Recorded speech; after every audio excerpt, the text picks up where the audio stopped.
부동산 분양에서 중요한 주택 용어.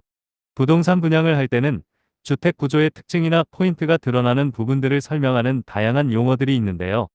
그래서 오늘은 부동산 분양을 준비하거나 모델하우스를 방문할 때 미리 알아두면 좋은 주택 용어들을 살펴보겠습니다. 우선 아파트나 주택 등 거주 공간에서는 채광의 유무나 채광의 방향, 일조량 등이 매우 중요한 요소인데요. 그래서 주택 분양 정보를 안내할 때는 동향, 남향과 같이 채광 방향을 기본으로 안내하는 것을 볼 수 있습니다.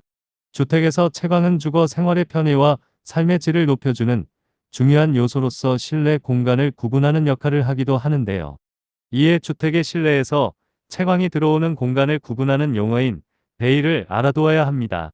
베이란 건물 내외 특정 용도로 표시해 놓은 구역이나 구간을 뜻하는 영어 단어인데요.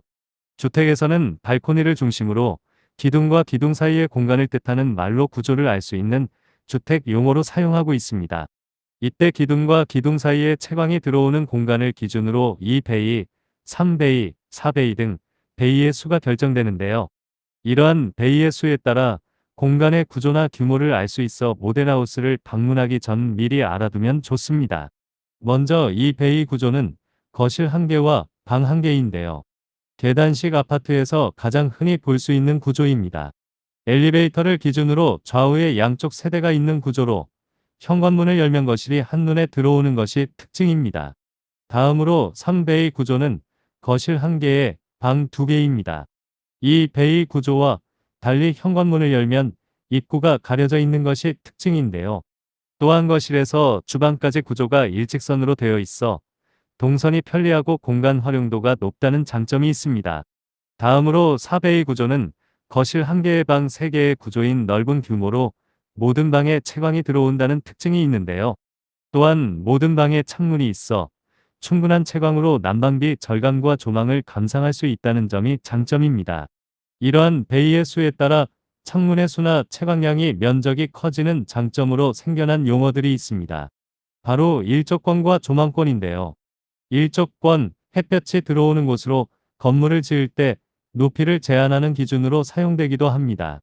조망권은 창문 밖의 조망을 볼 수 있는 곳으로 자연 경관에 대한 권리를 뜻하는 말인데요.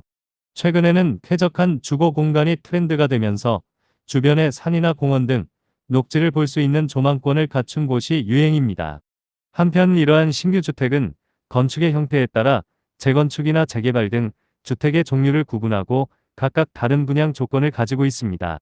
재건축은 주거 환경 개선을 목적으로 오래된 주택을 허물고 새로 주택을 건축하는 것입니다. 재개발은 오래된 주택을 허물고 새로 건축하고 주변의 편의 시설까지 모두 개발하는 것을 말하는데요.